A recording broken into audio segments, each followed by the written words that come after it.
Okay, I'm up.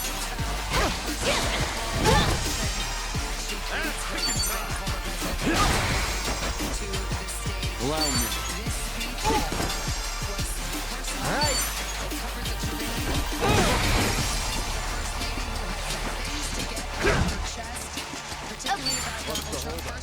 Prepare yourself.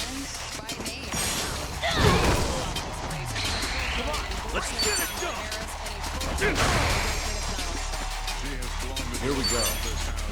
My heart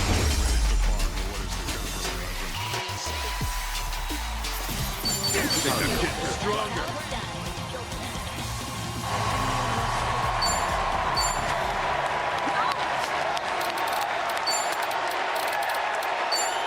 Thank you, thank you. Thank you, everybody. Thank you.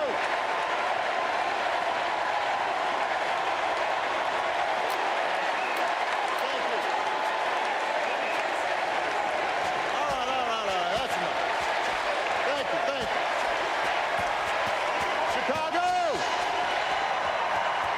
It's good to be home. It is good to be home, and I don't know about you, but I'm feeling fired up.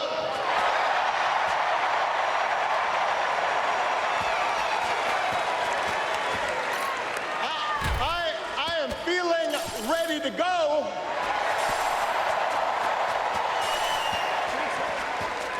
Even if I am the only person stupid enough to speak after Michelle Obama.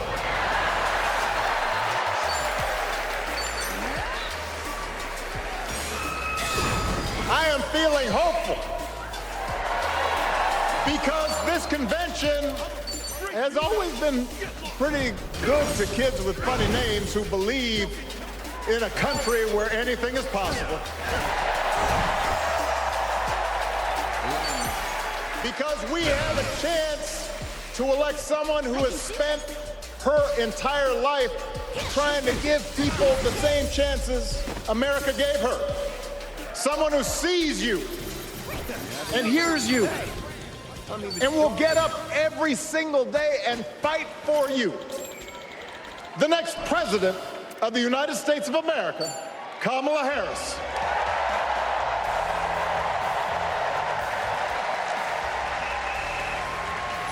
What do you want? It's been 16 years since I had the honor of accepting this party's nomination for president. And I know that's hard to believe because I have not aged a bit. But it's true. Pleasure's all mine. And looking back, I can say without question that my first big decision as your nominee turned out to be one of my best. And that was asking Joe Biden to serve by my side as vice president.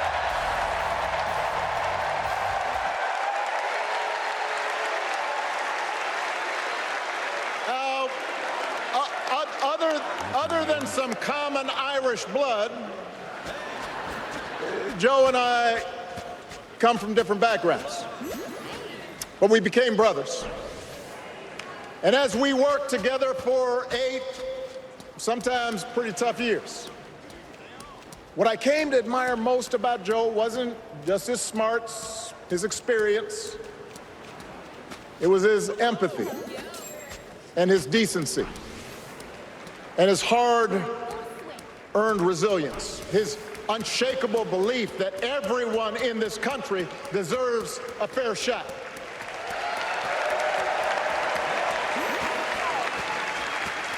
And over the last 4 years, those are the values America has needed most. At a time when millions of our fellow citizens were sick and dying, we needed a leader with the character to put politics aside and do what was right. At a time when our economy was reeling, we needed a leader with the determination to drive what would become the world's strongest recovery. 15 million jobs, higher wages, lower health care costs. At a time when the other party had turned into a cult of personality. We needed a leader who was steady and brought people together and was selfless enough to do the rarest thing there is in politics, putting his own ambition aside for the sake of the country.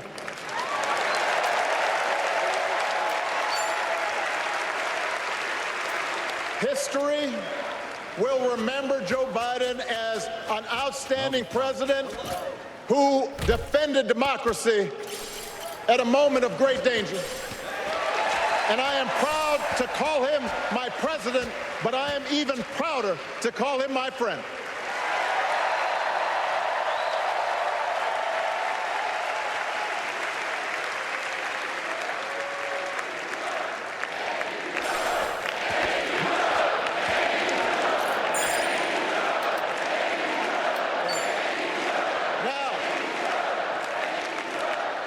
The torch has been passed. Now it is up to all of us to fight for the America we believe in.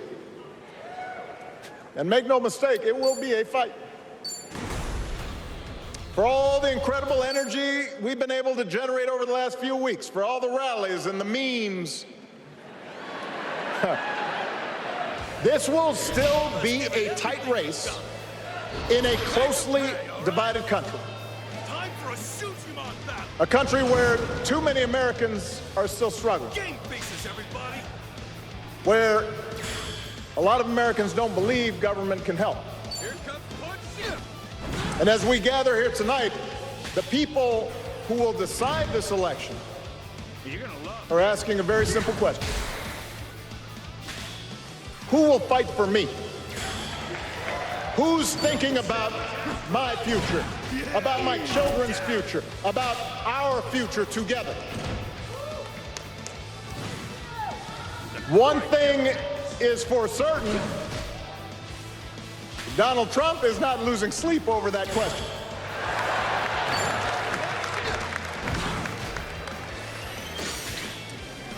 Here's a 78-year-old billionaire who has not stopped whining about his problems since he rode down his golden escalator 9 years ago. It has been a constant stream of gripes and grievances that's actually been getting worse now that he's afraid of losing the Commonwealth. There's the childish nicknames, the crazy conspiracy theories, this weird obsession with crowd sizes.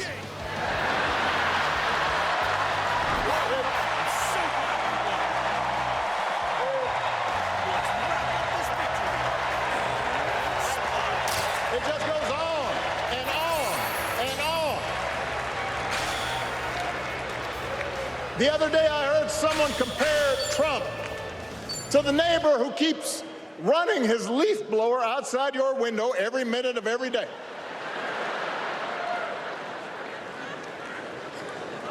Now, from a neighbor, that's exhausting. From a president, it's just dangerous. The truth is, Donald Trump sees power as nothing more than it means to his ends. He wants the middle class to pay the price for another huge tax cut that would mostly help him and his rich friends.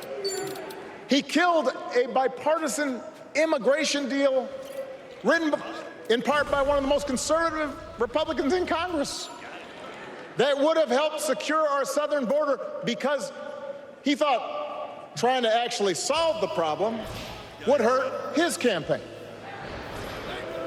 He doesn't. Do not boo. Vote.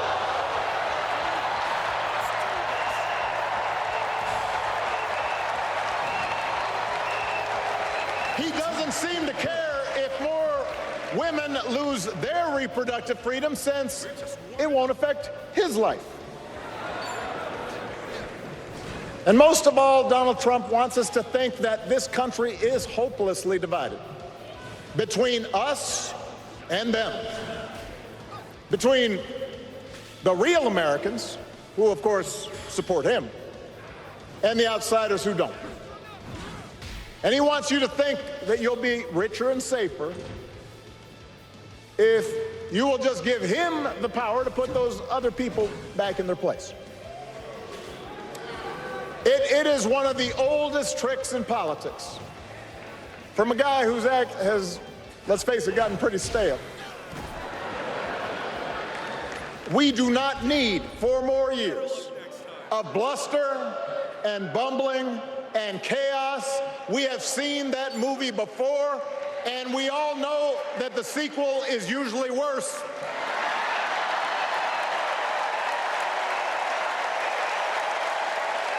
America's ready for a new chapter. America's ready for a better story. We are ready for a President Kamala Harris.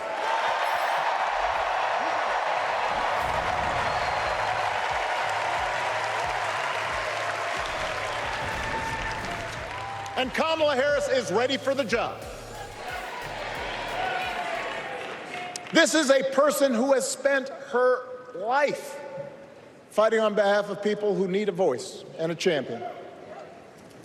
As you heard from Michelle, Kamala was not born into privilege. She had to work for what she's got. And she actually cares about what other people are going through. She's not the neighbor running the leaf blower. She's the neighbor rushing over to help when you need a hand. As a prosecutor, Kamala stood up for children who had been victims of sexual abuse. As an attorney general of the most populous state in the country, she fought big banks and for-profit colleges, securing billions of dollars for the people they had scammed. After the home mortgage crisis, she pushed me and my administration hard to make sure homeowners got a fair settlement. Didn't matter that I was a Democrat. Didn't matter that she had knocked on doors for my campaign in Iowa. She was going to fight to get as much relief as possible for the families who deserved it.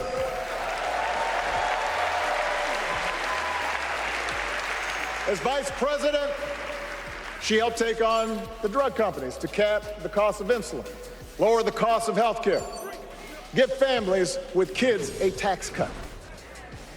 And she is running for president with real plans to lower costs even more and protect Medicare and Medicaid and sign a law to guarantee every woman's right to make her own health care decisions.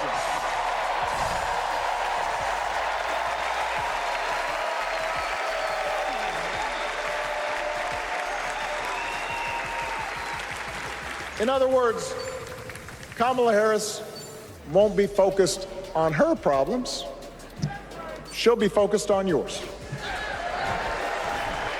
As president, she won't just cater to her own supporters and punish those who refuse to kiss the ring or bend the knee. She'll work on behalf of every American. That's who Kamala is. And in the White House, she will have an outstanding partner in Governor Tim Walz.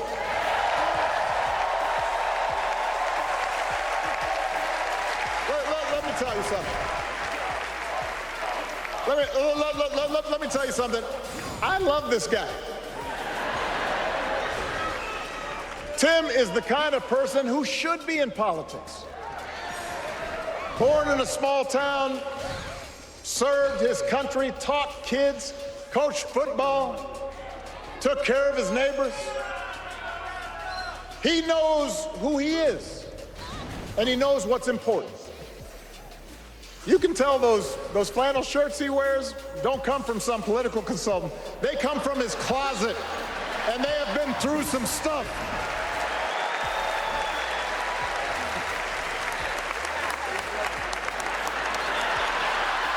They have been through some stuff. That's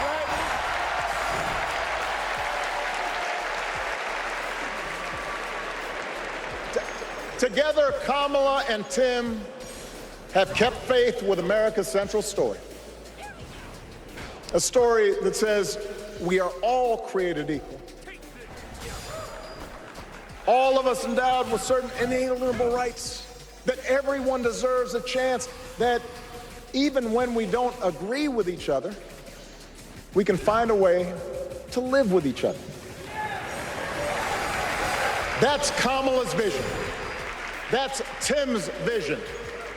That's the Democratic Party's vision. And our job over the next 11 weeks is to convince as many people as possible to vote for that vision. Now, it won't be easy. The other side knows it's easier to play on people's fears and cynicism, always has been. They will tell you that government is inherently corrupt, that sacrifice and generosity are for suckers. And since the game is rigged, it's okay to take what you want and just look after your own. That's the easy path. We have a different task. Our job is to convince people that democracy can actually deliver. And in doing that, we can't just point to what we've already accomplished. We can't just rely on the ideas of the past. We need to chart a new way forward to meet the challenges of today. And Kamala understands this. She knows, for example, that if we want to make it easier for more young people to buy a home, we need to build more units and clear away some of the outdated laws and regulations that made it harder to build homes for working people in this country. That is a priority, and she's put out a bold new plan to do just that.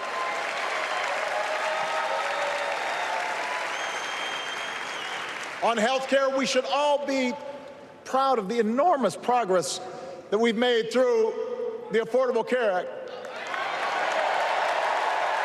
providing millions of people access to affordable coverage, protecting millions more from unscrupulous insurance practices. And I've noticed, by the way, that since it's become popular, they don't call it Obamacare no more.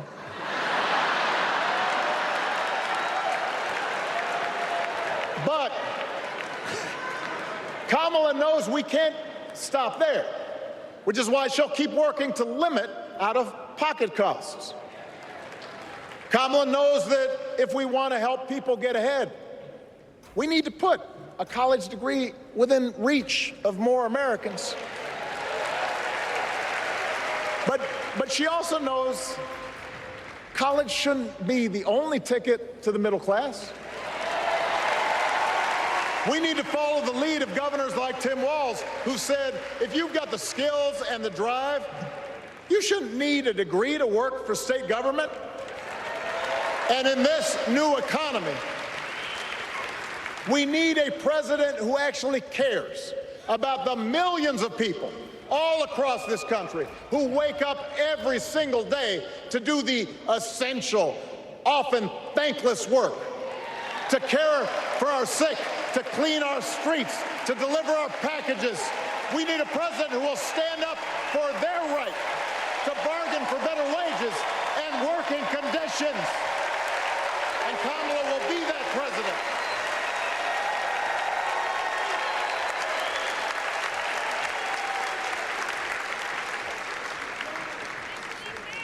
Yes, she can.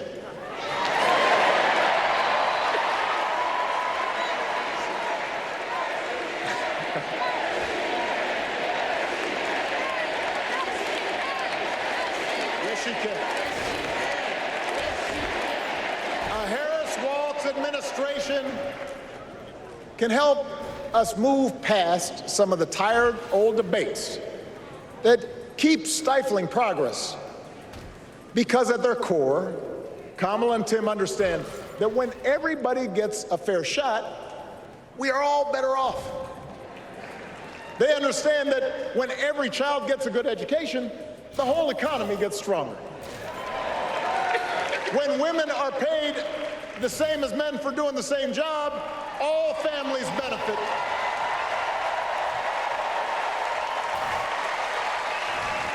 They understand that we can secure our borders without tearing kids away from their parents. Just like we can keep our streets safe while also building trust between law enforcement and the communities they serve, and eliminating bias, that will make it better for everybody.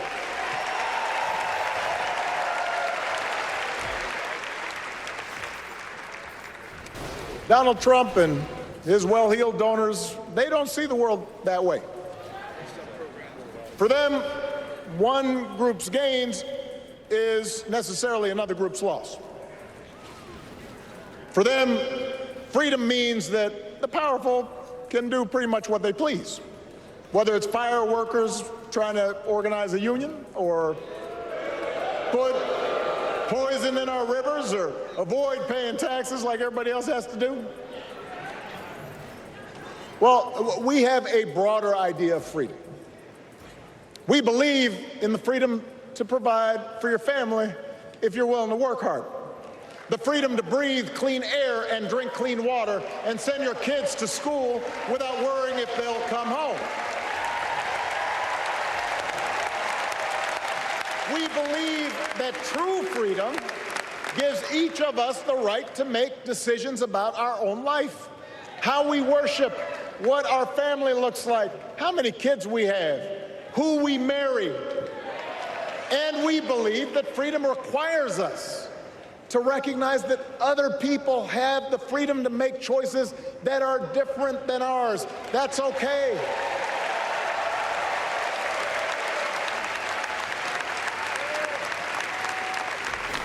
That's the America Kamala Harris and Tim Walz believe in. An America where we, the people, includes everyone. Because that's the only way this American experiment works. And despite what our politics might suggest, I think most Americans understand that. Democracy isn't just a bunch of abstract principles and dusty laws in some book somewhere. It's the values we live by. It's the way we treat each other, including those who don't look like us, or pray like us, or see the world exactly like we do.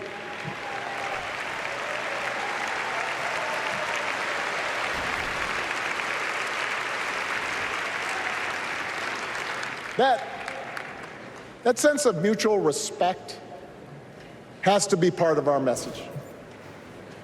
Our politics have become so polarized these days that all of us across the political spectrum seem so quick to assume the worst in others, unless they agree with us on every single issue.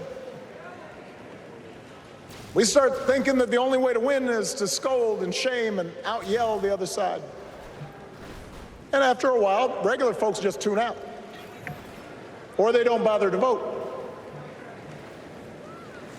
Now, that approach may work for the politicians who just want attention and thrive on division, but it won't work for us. To make progress on the things we care about, the things that really affect people's lives, we need to remember that we've all got our blind spots and contradictions and prejudices, and that if we want to win over those who aren't yet ready to support our candidates, we need to listen to their concerns and maybe learn something in the process. After all, if a parent or grandparent occasionally says something that makes us cringe, we don't automatically assume they're bad people.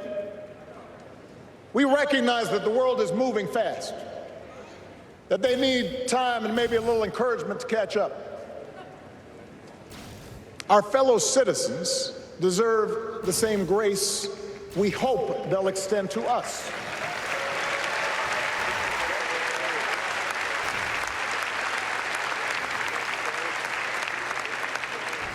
That's how we can build a true democratic majority, one that can get things done.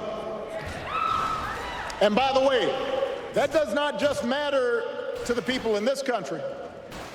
The rest of the world is watching to see if we can actually pull this off.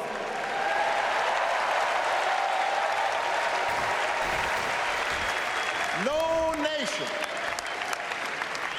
No society has ever tried to build a democracy as big and as diverse as ours before. One that includes people that over decades have come from every corner of the globe. One where our allegiances and our community are defined not by race or blood, but by a common creed. And that's why when we uphold our values, the world's a little brighter. When we don't, the world's a little dimmer. And dictators and autocrats feel emboldened. And over time, we become less safe. We shouldn't be the world's policemen, and we can't eradicate every cruelty and injustice in the world. But America can be and must be a force for good.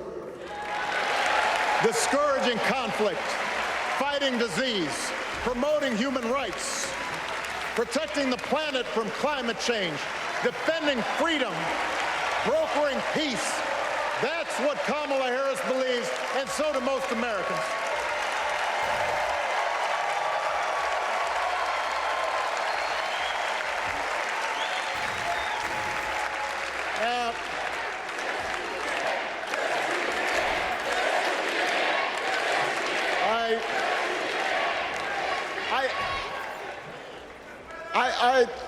I know these ideas can feel pretty naive right now. We live in a time of such confusion and rancor, with a culture that puts a premium on things that don't last. Money, fame, status, likes. We chase the approval of strangers on our phones. We build all manner of walls and fences around ourselves, and then we wonder why we feel so alone. We don't trust each other as much because we don't take the time to know each other. And in that space between us, politicians and algorithms teach us to caricature each other and troll each other and fear each other. But here's the good news, Chicago. All across America, in big cities and small towns, away from all the noise, the ties that bind us together are still there. We still coach Little League and look out for our elderly neighbors. We still feed the hungry in churches and mosques and synagogues and temples.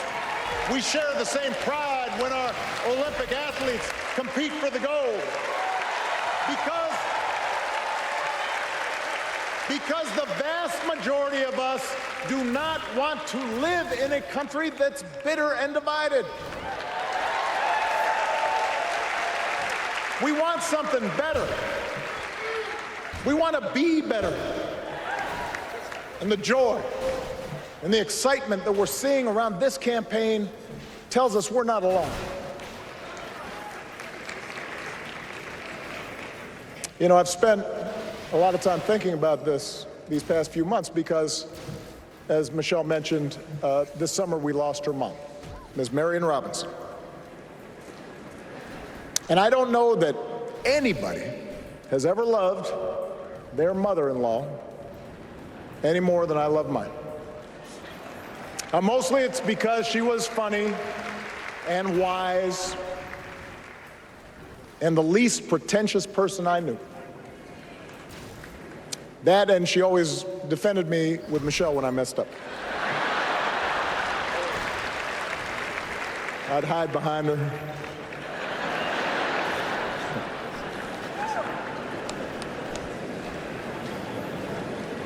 But I also think one of the reasons Mary and I became so close was she reminded me of my grandmother, the woman who helped raise me as a child. And on the surface, the two of them did not have a lot in common. One was a black woman from right here, south side of Chicago, right down the way. Went to Englewood High School. The other was a little old white lady born in a tiny town called Piru, Kansas. Now, I know there aren't that many people from Peru.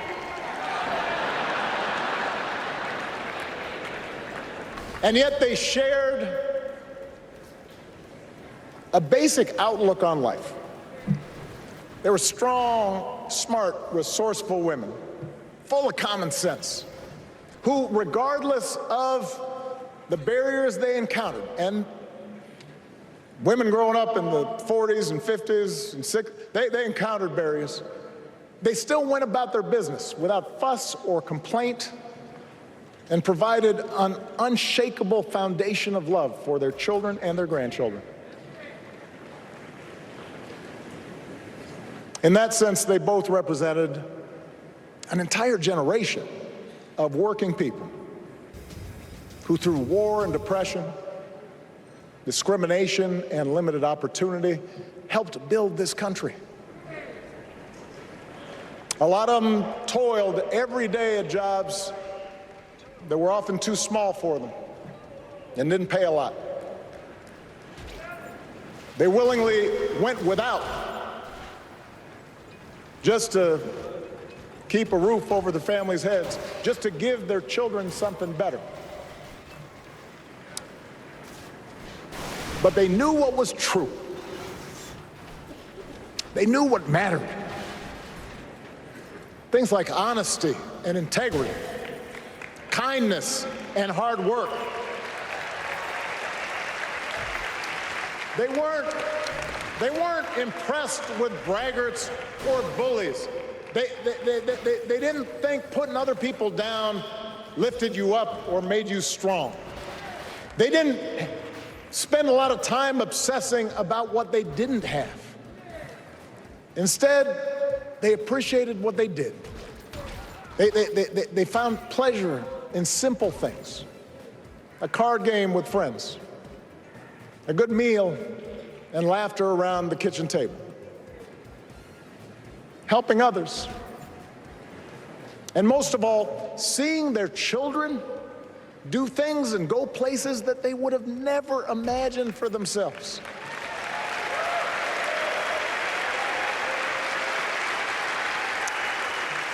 Whether you are a Democrat or a Republican or somewhere in between,